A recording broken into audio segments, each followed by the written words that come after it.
전에 읽으신 본문의 말씀을 가지고 영적 감각이 살아있는 자, 영적 감각이 살아있는 자. 이 땅에서 삶을 살아갈 때에 영적 감각이 살아있는 상태에서 살아가는 것과 영적 감각이 죽어있는 상태에서 살아가는 것은 하늘과 땅 차이입니다. 하늘과 땅 차이. 우리가 예수님의 말과 행동을 바라볼 때에 예수님이 죽음을 전제로 하여 이 땅에 오셨다라는 것을 알지 못하면 예수님의 말씀이 이해되지 않습니다. 예수님이 왜 그러한 말씀을 하시고 왜 그러한 행동을 하셨으며 하물며 왜 죽음을 감당하셨는지 알지 못합니다. 그러나 예수님이 우리의 죄를 사하기 위해서 애초부터 처음부터 죽기 위하여 이 땅에 오셨다라는 것을 염두에 두고 예수님의 말씀을 읽고 예수님의 행동을 바라보면 이러이러해서 이러이러한 말씀을 하셨구나, 이러이러해서 이러한 행동을 하셨구나 라는 것을 우리가 이해할 수 있습니다. 그와 마찬가지로 우리가 이 땅에서 삶을 살아갈 때에 영적인 감각이 살아있지 아니하면 이 땅에서 일어나는 모든 일들이 이해되지 않습니다. 왜 나는 이런가? 왜 나만 이런가? 이렇게 불평하며 원망하며 살아갈 수밖에 없다라는 것입니다. 그런 관점을 가지고 오늘 본문 66절 말씀을 보면 그의 제자 중에서 많은 사람이 떠나가고 다시 그와 함께 다니지 아니하더라라는 기사가 기록되어 있습니다. 과연 예수님은 당신을 쫓아다니는 그 사람들에게 뭐라고 말씀하셨기에 이러한 일이 일어나게 되었는가? 오병이어의 기적을 경험한 많은 사람들은 자신들의 문제를 해결해 줄 해결사를 찾았다며 환호하였습니다. 그리고 그들의 그러한 환호는 그들이 예수님을 왕으로 삼으려 하는 지경에까지 이르게 되었습니다. 예수님을 왕으로 삼으려 하는 지경. 더 나아가 그들은 예수님이 왕이 되면 그들의 모든 문제가 해결될 것이라는 기대를 하고 있었다라는 것입니다. 그래서 예수님을 왕으로 삼으려 했다. 그래서 제가 지경이라고 그랬어요. 그들이 예수님을 그들의 문제를 해결해 줄 해결사로 생각하여서 예수님을 왕으로 삼으려 하는 지경에까지 이르게 되었다. 예수님이 이 땅에 무엇을 하러 오셨는지 전혀 알지 못한 채 자신들의 문제 해결에만 혈안이 되어서 예수님을 찾고 구하고 부르짖는 그러한 행태가 이 당시에도 있었다라는 것입니다. 그러나 예수님은 그들의 그러한 요청을 거부하셨습니다. 왜냐하면 예수님이 하시려는 일은 그들이 요구하는 일과는 전혀 다른 차원의 일이었기 때문입니다. 예수님이 하시려는 일은 그들이 어쩌면 우리가 요구하고 있는 그 일과 완전히 다른 차원의 일이라는 것입니다. 그래서 예수님은 자신을 왕으로 삼으려 하는 그들을 뒤로 하시고 제자들은 배에 태워서 바다 건너편으로 보내신 다음에 자신은 홀로 산으로 도망가십니다. 그 자리를 피하셨다라는 것입니다. 자신을 왕으로 삼으려 하는 그 자리를 피해 도망을 가셨다라는 것입니다. 날이 저물어 흩어졌던 사람들이 다음날 아침에 다시 와서 보니까 예수님도 안 계시고 제자들도 없고 해변에 있던 배도 보이지가 않습니다. 그래서 그들은 배를 타고 바다 건너편 가버나움까지 찾아가는 엄청난 진령 끝에 예수님을 찾아냈고 결국에는 예수님을 만나게 됩니다. 우리는 이러한 진념을 가지고 저 사람 믿음 좋다라고 얘기하죠. 그러나 성경은 그들의 믿음을 꾸짖고 있다라는 사실을 잊어서는 안 됩니다. 그래서 예수님은 그곳까지 찾아온 그들의 수고를 칭찬하시기는커녕 심하게 꾸짖으십니다.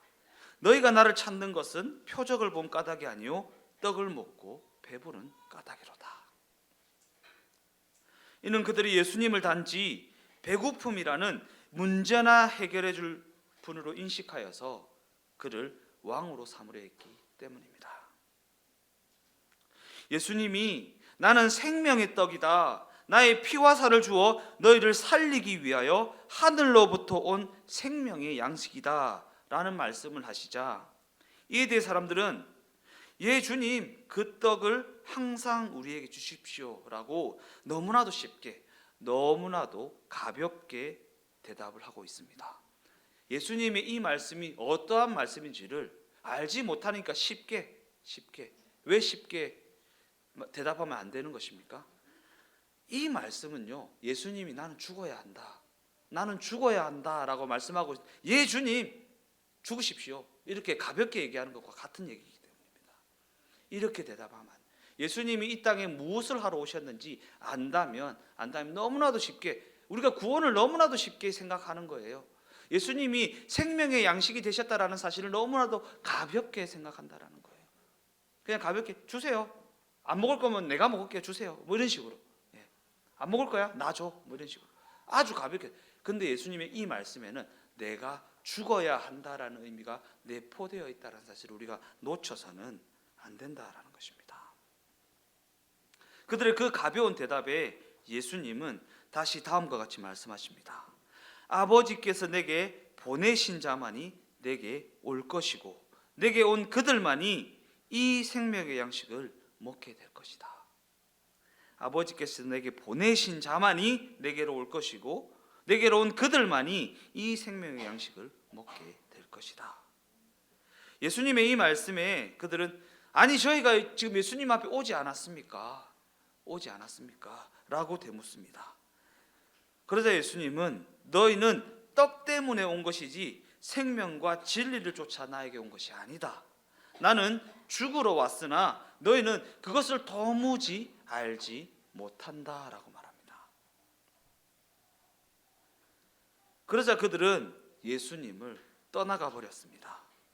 물론 그들 말고도 예수님을 따르는 사람은 너무나도 많이 있었습니다. 예수님이 친히 부르신 12명의 제자들이 있었고 쫓아와서 제자가 되기를 자청했던 사람들도 많이 있었습니다. 그러나 그럼에도 불구하고 예수님의 이 말씀을 듣고 그중 많은 사람들이 예수님을 떠나버렸습니다. 왜 그들은 예수님에게 등을 돌리게 되었을까? 이 질문에 답을 찾기 위해서는 예수님이 오병이어의 기적을 베푸신 후에 나는 너희 죄를 씻기 위하여 나의 피와 살을 주려고 온 자이다 라고 하신 말씀의 의미가 무엇인지를 살펴보아야 합니다. 이 말씀은 우리 인간이 어떠한 존재인지를 설명하고 있는 말씀입니다.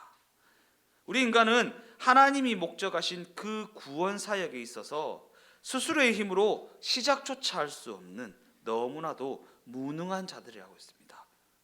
하나님의 구원 사역에 있어서 스스로 힘으로는 시작조차 할 수 없는 너무나도 무능한 자들. 그러한 관점에서 예수님에게 등을 돌린 사람들은 이와 같은 자신들의 한계를 지적하시는 예수님의 말씀이 듣기 싫어서 그분을 떠나갔던 것입니다. 너는 구원 사역에 있어서 시작조차 할 수 없는 무능한 자들이야 라는 예수님의 지적이 듣기 싫어서 예수님을 떠나갔다라는 것입니다. 이처럼 성경은 우리 인간이 우리의 실력으로는 구원에 이를 수 없다라고 너무나도 단호하게, 너무나도 분명하게 선언하고 있다라는 것입니다. 그러나 이 시대 많은 교회들이 부추깁니다. 우리의 실력을 부추겨요. 이렇게 기도하는데 예수님이 구원 안 해주실 수가 있나?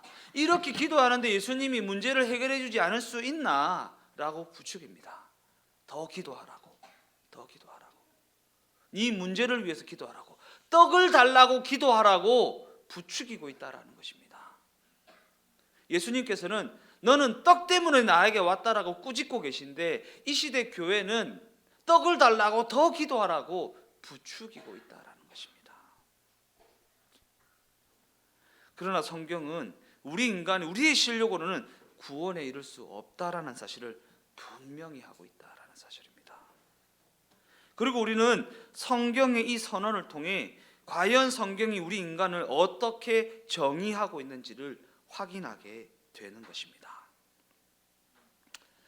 사람들은 자기들도 스스로 의롭게 될 수 있으니 어떠한 도나 어떠한 법칙이나 어떠한 방법 같은 것을 가르쳐 달라고 요구하지만, 성경은 그것을 가르쳐 주어도 인간은 스스로 의롭게 될 수는 없다라고 분명히 선언하고 있다라는 것입니다. 예. 오해해서는 안 됩니다. 내가 거듭나는 것입니까? 하나님이 거듭나게 하시는 것입니까? 내가 거듭나는 것입니까? 하나님이 거듭나게 하시는 것입니까?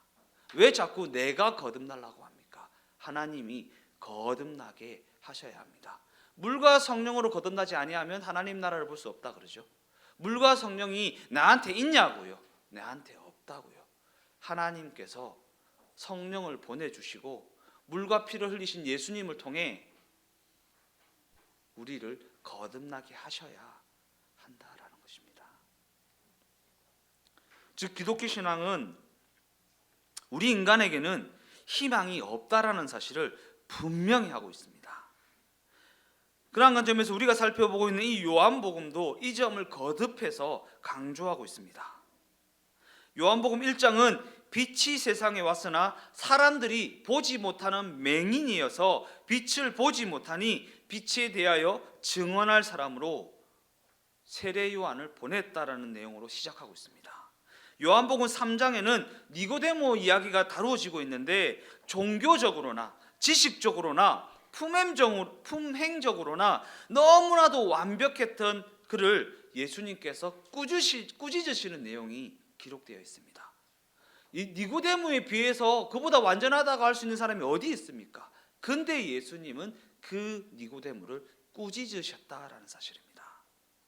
이는 그가 가진 지식이나 종교적 열심이나 그의 힘이나 도덕성 그 어떤 것으로도 구원을 얻을 수 없으니 오직 내가 너를 거듭나게 해야 한다라고 말씀하시는 대목입니다. 요한복음 5장에는 38년 된 병자의 이야기가 다루어집니다.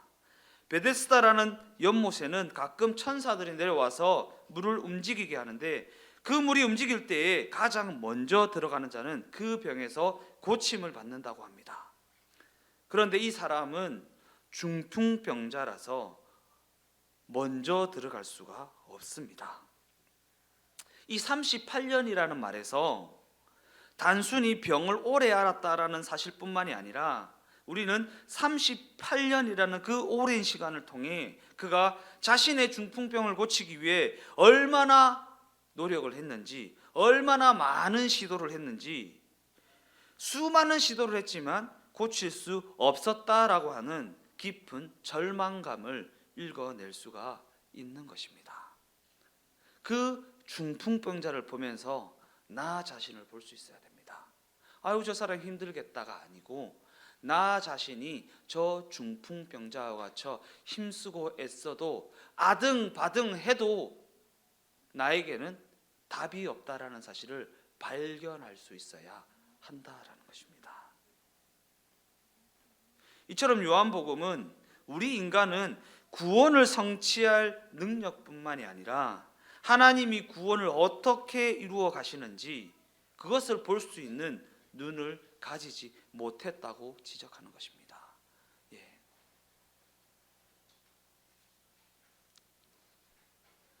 이 시대에 참 부끄러운데요, 너무 창피하고 목사를 대변해서 제가 사과를 드리고 싶은데요, 이 시대 교회 가운데 약장수들이 왜 이래 많습니까? 약장수들이 약을 팝니다. 약을. 하나님이 어떻게 구원을 이루어 나가시는지, 하나님이 우리의 한 인생을 어떻게 인도해 나가시는지, 다루어 나가시는지, 그 인생에서 어떻게 항복을 받아 나가시는지 전혀 알지 못한 채 그냥 사탕 발림이나 하며 이 약을 먹으면 만병통치가 이루어집니다. 이렇게 약을 파는 사람이 너무나도 많이 있다라는 것입니다. 그러나 성경은 우리 인간은 하나님이 과연 각 사람의 삶에 당신의 일을 어떻게 이루어 나가시는지 전혀 알지 못한다라고 답하고 있다라는 것입니다. 그러니까 주변에 답답한 사람이 보이거든 나 자신의 모습이라고 생각하십시오. 저 사람 왜 저러지? 아우 저렇게 왜 저렇게 살지? 이렇게 생각하지 마십시오. 저게 내 모습이라고 생각하십시오. 그리고 이러한 무지함 때문에 예수님이 이 땅에 오셔야만 했고 우리의 이 무지함을 해결하시기 위해 밤낮 일하셔야 했다라는 것입니다. 이 무지함이요. 예. 왜 이렇게 답답하게 사냐? 이게 아닙니다. 아우 안 보이는가 보다. 예수님이 안 보이는가 보다. 이렇게 생각해야 됩니다. 아유 이렇게 하면 이렇게 해서 이렇게 하면 될 것 같은데 왜 이렇게 답답하게 사냐? 이렇게 생각할 것이 아니라 저 사람 눈에 내한테 보이는 그 예수님이 안 보이는가 보다. 안 보이는가 보다. 이렇게 생각해야 한다라는 것입니다. 예수님이 그들에게 너희에게는 희망이 없다. 내가 너희 대신 죽지 않는 한 너희는 결코 구원에 이를 수 없다라는 지적을 하시자 자신들의 한계를 지적받고 자신들의 처지를 지적받고 자신들의 처지를 알지도 못하고 인정할 줄도 모르는 그들은 반발하기 시작했습니다. 반발하기 시작했습니다. 더 나아가 결국 예수님은 십자가에 달려 돌아가십니다. 이는 예수님이 그들의 그 분노를 온몸으로 감당하게 되었기 때문입니다. 겉으로만 보면 예수님은 그들의 분노 때문에 돌아가신 것 같습니다. 그러나 실제로는 우리를 구원할 방법이 그것밖에 없어서 신이 그 죽음을 선택하실 수밖에 없었다라는 사실입니다. 성경을 보니까 그들은 종종 예수님에게 어떻게 하여야 영생을 얻은지 묻곤 하였습니다. 그런데 예수님은 그들에게 어떻게 하여야 영생을 얻는지 알려주지 않으십니다. 오히려 예수님은 아버지께서 내게 주시지 않는 자는 결단코 내게로 올 수가 없다라는 말씀만 반복해서 언급하십니다. 너에게 답이 있는 것이 아니다라는 것입니다. 아버지께서 내게 주셔야만 된다. 너가 어떻게 하는지가 중요한 것이 아니다라는 것입니다. 아버지께서 내게 주셔야지만 구원이 이루어진다라는 것입니다. 네가 이렇게 하고 저렇게 하고 이렇게 하는 게 중요한 것이 아니다라는 말씀입니다. 그리고 이 말씀은 요한복음 6장 결론부에서도 언급되고 있습니다. 요한복음 6장 65절 말씀입니다. 또 이르시되 그러므로 전에 너희에게 말하기를 내 아버지께서 오게 하여 주지 아니하시면 누구든지 내게 올 수 없다 하였노라 하시니라. 기독교는 도를 깨치는 종교가 아닙니다. 예수님을 믿기 위해 수행을 해야 하는 종교도 아닙니다. 거듭나야 된다, 거듭나야 된다. 그냥 그 뜻이 무엇인지 알지도 못한 채 자꾸 얘기하다 보니까 니 거듭 안 났네. 텔레비도 끊어. 니 거듭 안 났네. 술도 끊어. 니 거듭 안 났네. 담배도 끊어. 이게 거듭남이 무엇인지를 알지 못하는 것입니다. 거듭나기 위해 수행을 해야 되는 종교가 아닙니다. 도를 깨치는 종교가 아닙니다. 예. 기독교 신앙은요, 성경이 제시하는 대로 믿어야 됩니다. 물론 결과적으로는 누군가는 믿어지게 될 것이고 누군가는 깨우치게 될 것입니다. 그러나 예수님께서 그 누군가를 거듭나게 하지 않는 한 그러한 일은 결코 일어나지 않는다라는 사실입니다. 예수님이 보리떡 5개와 물고기 2마리를 가지고 그 수많은 사람을 먹이신 것도 생명의 떡을 주실 분은 오직 예수님밖에 없다라는 사실을 확인시켜 주기 위해서였습니다. 하늘로부터 내려오는 떡이어야 합니다. 이 땅에서 만들어지는 떡이 아닙니다.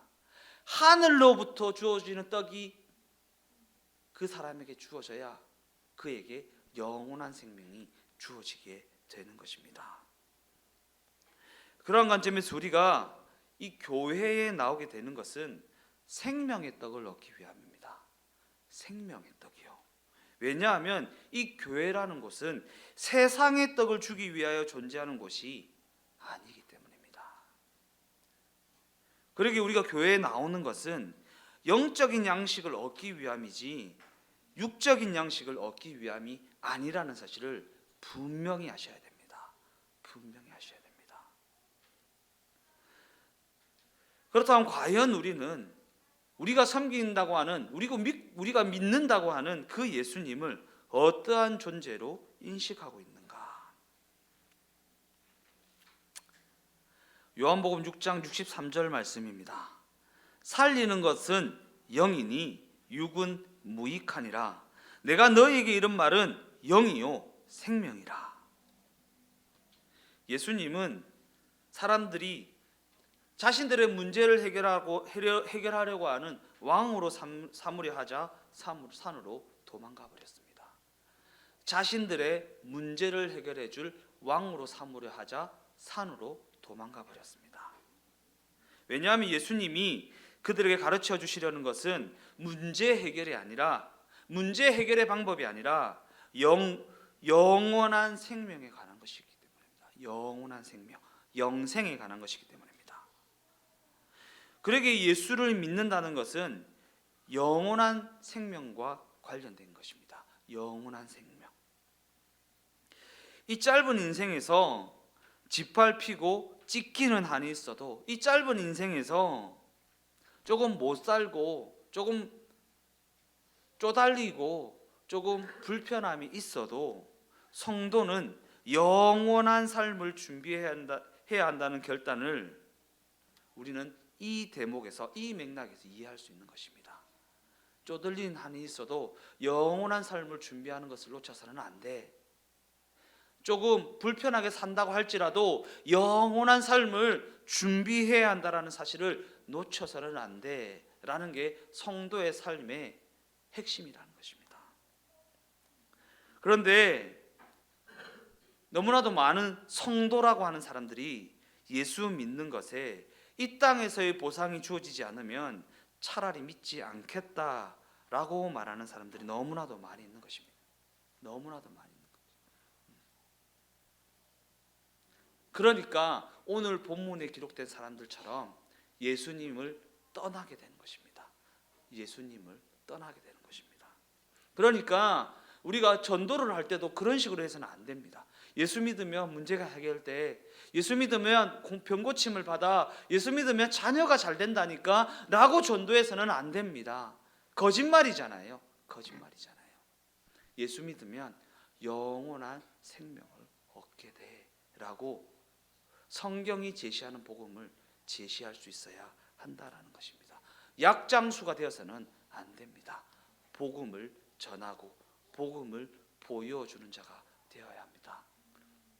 이 땅에서 영원한 생명을 준비하며 살아가는 삶이 어떠한 삶인지를 보여줄 수 있는 삶이 되어져야 한다라는 것이고, 이것이 바로 진정한 복음 전도라는 것입니다. 그런데 심지어 어떤 교회는 그 교회에 나오게 되면 경제적 문제가 해결된다고 주장하기도 합니다. 더 나아가 11조를 내면 하나님이 그 이상으로 채워주신다는 주장을 하기도 합니다. 돈 놓고 돈 먹기.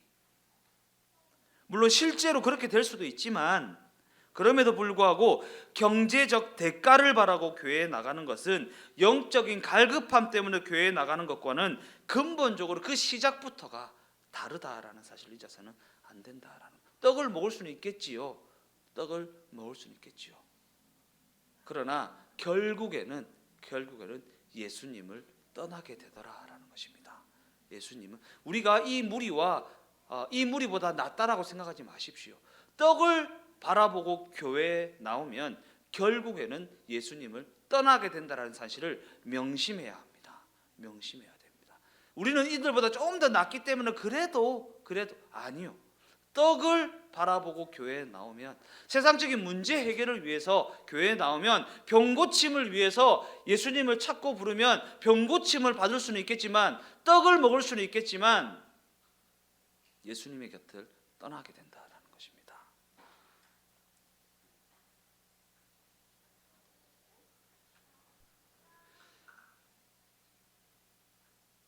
세상이 말하는 행복은 영어로 하면 해피니스입니다. 해피니스. 근데 이 해피니스는 우연히 일어나다라고 하는 해프닝에서 가져온 단어입니다. 발생한 단어입니다. 해프닝, 우연히 일어나다. 우연히 로또를 맞으면 행복하겠죠. 그죠? 우연히 어떻게 하다가 로또를 맞으면 행복하겠죠. 근데 성경이 말하는 축복은 영어로 하면 blessing입니다. blessing. blessing은 어디에서 온 것입니까? 피를 흘리다라고 하는 blood에서 나온 겁니다. blood. 예수님의 십자가 보혈, 그 피 흘림, 그 죽음, 그것을 통해 주어진 것이 성경이 우리에게 제시하는 축복입니다. 그 축복이 무엇입니까? 영생입니다. 영생입니다. 그러니까 큰 집 산 사람에게 어유 하나님한테 축복받았다 하면 맞습니까? 안 맞습니까? 안 맞습니다. 안 맞습니다. 안 맞습니다. 성공을 거둔 사람에게 어이구 하나님한테 축복받았네 이렇게 하면 성경의 원리와 맞습니까? 안 맞습니까? 안 맞습니다. 안 맞습니다. 성경이 말하는 축복은 블레싱, 예수님의 피 흘림으로 말미암아 다가오는 영생이기 때문입니다. 영생. 오병이어의 사건을 경험한 무리들은 계속해서 떡을 구하며 배부르기 위해서 예수님을 찾아왔습니다. 떡을 구하며 배부르기 위해서. 여기서 이내 떠나가 버렸던 무리들과 나중까지 남은 제자들의 차이는 무엇입니까? 사람들이 다 떠나간 후에 예수님이 12 제자들에게 이렇게 물으십니다. 요한복음 6장 67절에서 68절까지의 말씀입니다. 예수께서 12 제자에게 이르시되 너희도 가려느냐? 시몬 베드로가 대답하되 주여 영생의 말씀이 주께 있사오니 우리가 누구에게로 가오리까? 누구에게로 가오리까? 떠나간 사람들은 떡을 먹고 배부른 것 때문에 예수님을 다녀갔을 뿐입니다. 예수님께 왔으나 그냥 다녀갔을 뿐입니다. 그러나 여기 남아있는 제자들은 영생의 말씀 때문에 예수님 곁에 남아있던 것입니다. 무엇을 목적하여 예수님을 찾았느냐에 따라서 예수님 곁에 남아있느냐, 예수님 곁을 떠나게 되느냐가 결정되게 되는 것입니다. 무엇을 목적하여 교회에 나오셨습니까? 무엇을 목적하여 예수님을 찾고 계십니까? 예수님의 제자들은 육적인 필요 때문에 예수님 곁에 남아있었던 것이 아닙니다. 그렇다면 과연 우리는 지금 어떠한 이유로 기독교 신앙을 지키고 있습니까? 예수님을 신실하게 믿지만 몹시 가난하게 살아가는 경우도 있습니다. 예수님을 신실하게 믿어도 문제가 다가오고 하는 사람마다 망하는 일이 일어나기도 합니다. 그렇다면 대체 무엇이 예수 믿어 누리게 되는 복이라는 것인가? 좀 긴 말씀이지만 누가복음 4장 16절에서 24절까지의 말씀을 한번 읽어보겠습니다. 예수께서 그 자라나신 곳 나사렛에 이르사 안식일에 늘 하시던 대로 회당에 들어가사 성경을 읽으려고 서심해 선지자 이사야의 글을 들이거늘 책을 펴서 이렇게 기록된 데를 찾으시니 곧 주의 성령이 내게 임하셨으니 이는 가난한 자에게 복음을 전하게 하시려고 내게 기름을 부으시고 나를 보내사 포로된 자에게 자유를 눈먼 자에게 다시 보게 함을 전파하며 눌린 자를 자유롭게 하고 주의 은혜의 해를 전파하게 하려 하심이라 하였더라. 책을 덮어 그 맡은 자에게 주시고 앉으시니 회당에 있는 자들이 다 주목하여 보더라. 이에 예수께서 그들에게 말씀하시되 이 글이 오늘 너희 귀에 응하였느니라 하시니 그들이 다 그를 증언하고 그 입으로 나오는 바 은혜로운 말을 놀랍게 여겨 이르되 이 사람이 요셉의 아들이 아니냐? 예수께서 그들에게 이르시되 너희가 반드시 의사야 너 자신을 고치라 하는 속담을 인용하여 내게 말하기를 우리가 들은 바 가버나움에서 행한 일을 내 고향 여기서도 행하라 하리라. 또 이르시되 내가 진실로 너에게 이르노니 선지자가 고향에서는 환영을 받는 자가 없느니라.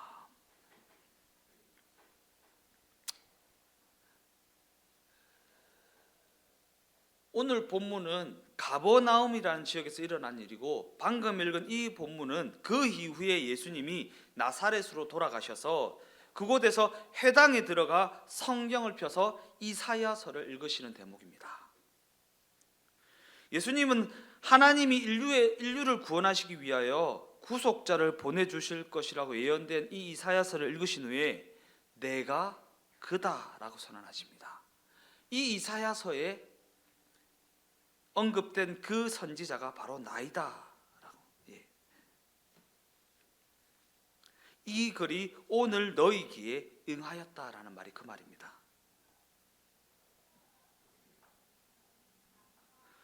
그리고 다시 말씀을 이어가시는데, 너희는 의사야 너 자신을 고치라 라는 속담을 인용하며 내가 메시아인 것을 증명하라고 요구할 것이다 라고 말씀하십니다.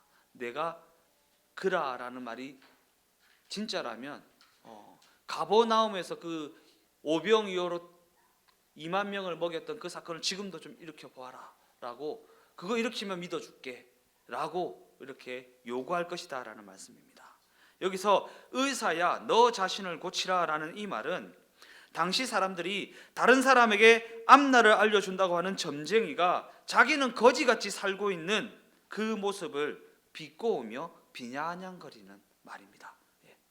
비아냥거리는 말.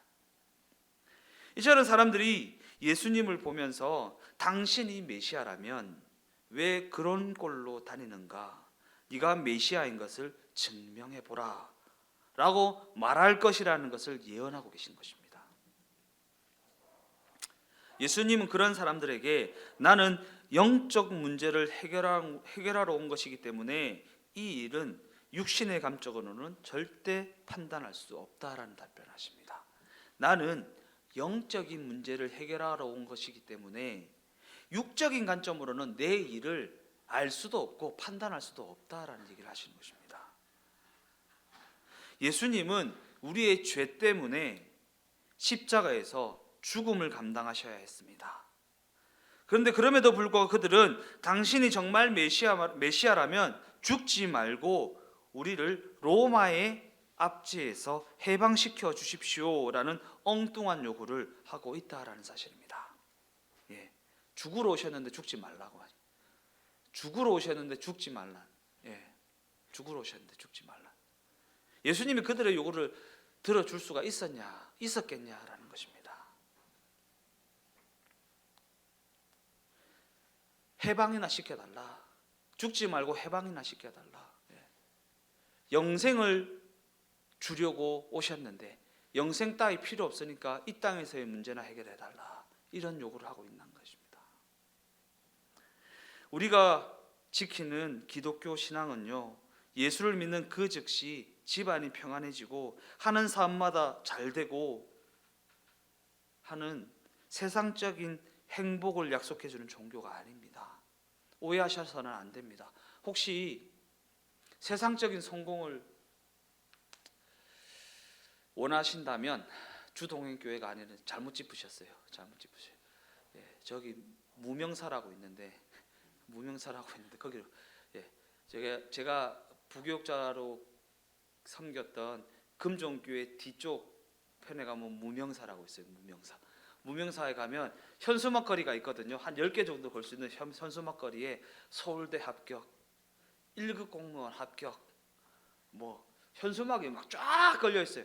그래서 제가 수능 기도회 때 아들의 합격을 위해 기도하러 나온 성도들에게 혹시 그런 거 원하시면 무명사로 가시는 게 좀 더 용하더라고. 여기는 하나님을 예배하는 곳입니다. 하나님을 높이는 곳입니다. 라고 설교를 했다가 한번 대통 혼났던 적이 있습니다. 아무튼 우리가 섬기는 기독교 신앙은요, 믿는 그 즉시 집안이 평안해지거나 하는 사업마다 잘 되는 그러한 세상적인 행복을 약속해주는 종교가 아니라는 사실을 명심해야 합니다. 예수님이 우리에게 주신 복음이 해결하려고 하는 문제는 육신에 속한 문제가 아니라 영적인 문제입니다. 영적인 문제. 그러니까 이 영적인 문제가 해결되기 위해서 문제가 필요하다면 문제도 주시는 것입니다. 이 영적인 문제가 해결될 수만 있다면 병이 필요하면 병도 주시는 것입니다. 사업이 망해야 하면 망함도 주시는 것입니다. 성경이 해결하고자 하는 문제는 영적인 문제입니다. 그 영적인 문제를 해결하기 위해 문제도 주시고 병도 주시고 망함도 주십니다. 망함도 주십니다. 누가복음 4장 25절에서 27절까지의 말씀을 읽어보겠습니다. 내가 참으로 너희에게 이르노니 엘리야 시대에 하늘이 3년 6개월 동안 닫히어 온 땅에 큰 흉년이 들었을 때에 이스라엘에 많은 과부가 있었을 때 엘리야가 그중 한 사람에게도 보내심을 받지 아니하고 오직 시돈 땅에 있는 사렙다의 한 과부에게 뿐이었으며 또 선지자 엘리사의 때에 이스라엘에 많은 나병 환자가 있었을 때 그중 한 사람도 깨끗함을 얻지 못하고 오직 수리아 사람 나아만 뿐이었느니라.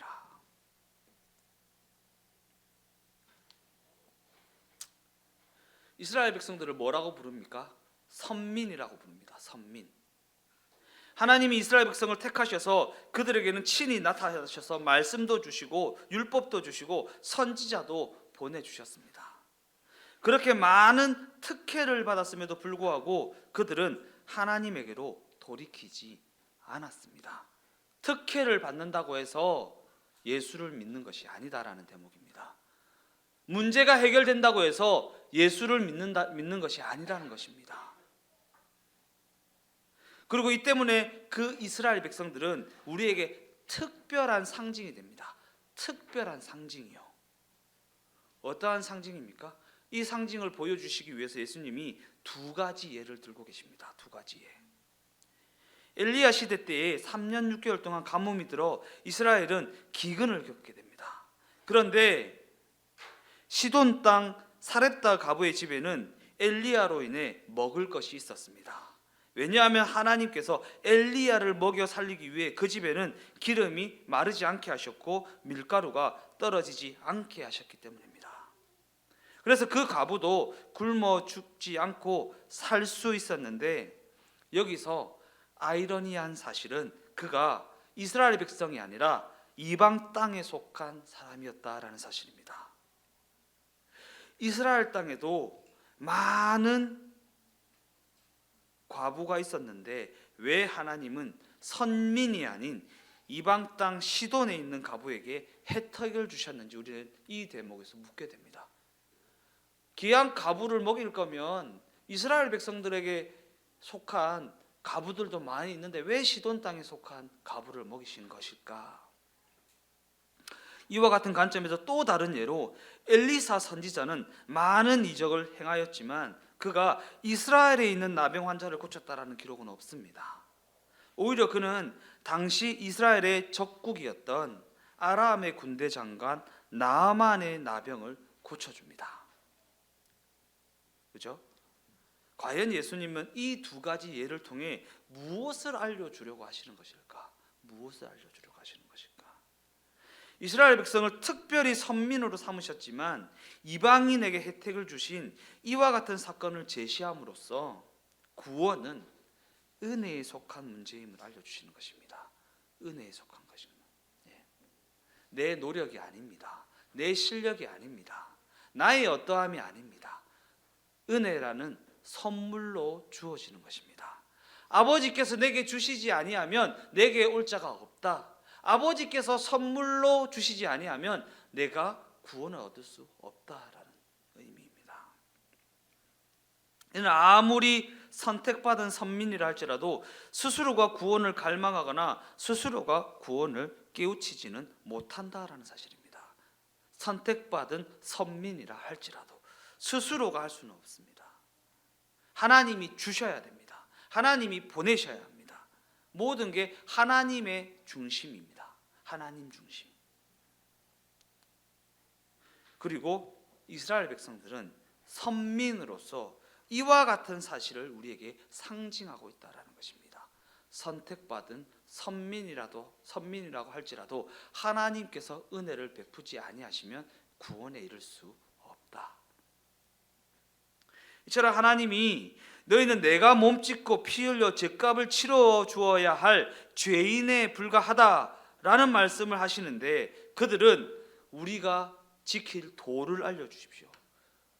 우리가 어떻게 하여야 영생을 얻을 수 있겠습니까? 우리가 어떻게 하여야?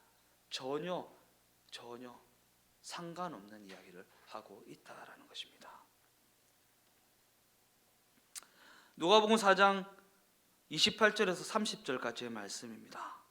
회당에 있는 자들이 이것을 듣고 다 크게 화가 나서 일어나 동네 밖으로 쫓아내어 그 동네가 건설된 산 낭떠러지까지 끌고 가서 밀쳐 떨어뜨리고자 하되 예수께서 그들 가운데로 지나서 가시니라.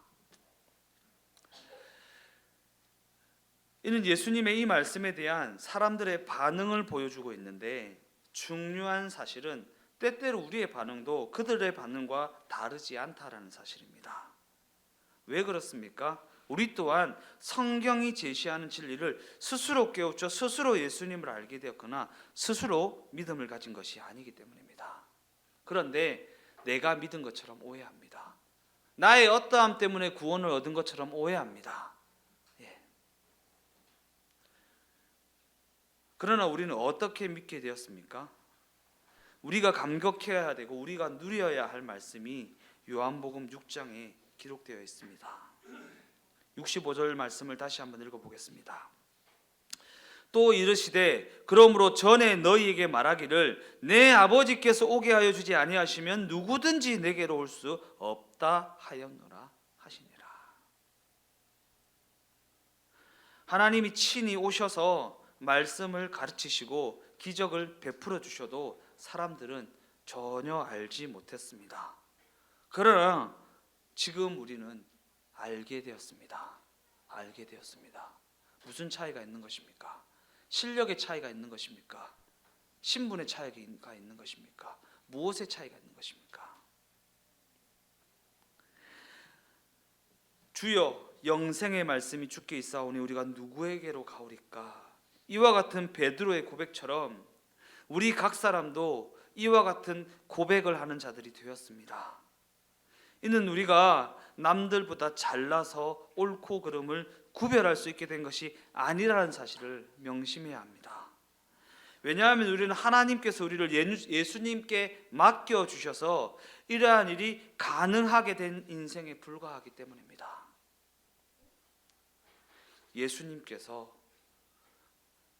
하나님께서 우리를 예수님께 맡겨주셔서 결론적으로 말씀을 마무리하겠습니다. 하나님이 우리를 지목하시며 예수님을 향해 이들이 바로 내가 내게 맡기는 자들이다 라고 말씀하십니다.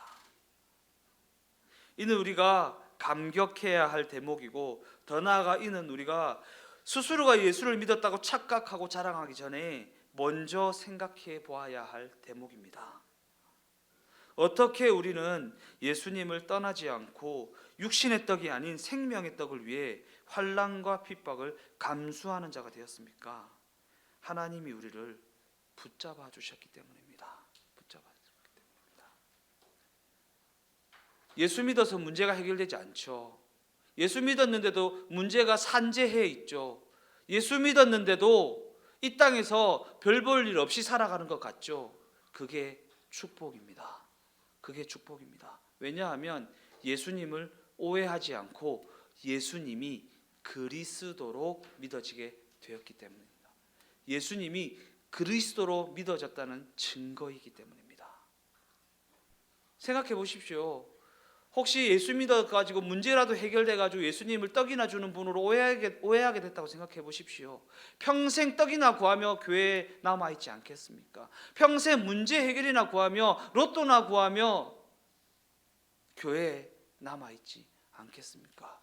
그리고 그것이 주어지지 않으면 교회를 떠나버리지 않겠습니까? 그러지 않아서 여러분들이 축복받았다라는 것입니다. 과연 우리는 어떻게 하다가 이렇게 하나님 앞을 찾는 자가 되었습니까? 하나님이 우리를 예수님께 부탁하사 이들이 내 자녀이다, 이들을 내 나라로 불러들이고 싶다라고 말씀하셨기 때문입니다. 그래서 우리가 지금 이 자리에 있게 된 것이고, 영생의 말씀이 주께 있사오니 우리가 누구에게로 가오리까? 라는 베드로의 고백처럼 예수님과의 동행을 추구하는 인생이 될 수 있었다라는 것입니다. 하나님이 우리를 예수님께 맡겨주셨기 때문에, 내가 기도를 많이 해서가 아닙니다. 내가 성경을 많이 읽어서가 아닙니다. 하나님이 우리를 예수님께 부탁하셨기 때문입니다. 우리 인생이 하나님의 섭리에 붙잡힌 바 되어서 예수님과 동행하는 삶을 귀하게 여기는 인생이 되게 될 수 있었던 것은 내 실력의 문제가 아니라, 내 노력의 문제가 아니라, 내 열심의 문제가 아니라 하나님의 맡겨주심에 있다라는 것입니다. 하나님이 우리를 예수님께 맡겨주셨다. 이보다 큰 복이 없고 이보다 큰 특권도 없습니다. 잠시 잠깐이면 지나가는 이 땅에서 삶입니다. 이미 지나간 시간도 너무나도 짧고 남은 인생도 금방 지나가고 말 것입니다. 그러나 그럼에도 불구하고 우리에게는 영원한 나라에서의 삶이 준비되어 있습니다. 그런데도 우리는 그 나라에서 누리게 될 그 복을 전혀 떠올리지 못하고 이 짧은 인생에 너무나도 집착하고 이 땅에서 이 짧은 인생을 남부럽지 않게 누리며 사는 것에 목숨을 걸고 있지는 않습니까? 성도의 자랑과 성도의 특권은 전혀 누리지 못한 채 딴 데 기웃거리고 딴 데 한눈 팔고 있는 모습이 아닐 수 없습니다. 성도로서의 삶을 살아가십시오. 성도로서의 삶을 누리는 자가 되십시오. 하나님이 아무런 이유 없이, 아무런 조건 없이 우리를 붙잡으셔서 이 자리에 있게 하셨습니다. 바로 이 사실이 우리의 감사의 조건이고 우리의 담대함의 이유입니다. 가지지 못해도 담대할 수 있고 실력이 없어도 담대할 수 있는 이유는 바로 이 사실에 있다라는 것입니다. 우리가 빼앗길 것이 무엇이며 안타까울 것이 무엇이며 부러울 것이 무엇입니까? 예수님이 믿어지게 되었는데 이 세상에서 조금 쪼달리고 이 세상에서 조금 찢기고 빼앗기면 어떻습니까? 영생의 말씀이신 예수님이 우리와 동행하고 계십니다. 매일의 삶의 현장에서 아버지께서 내게 주신 자들이라는 예수님의 이 선언을 떠올리십시오.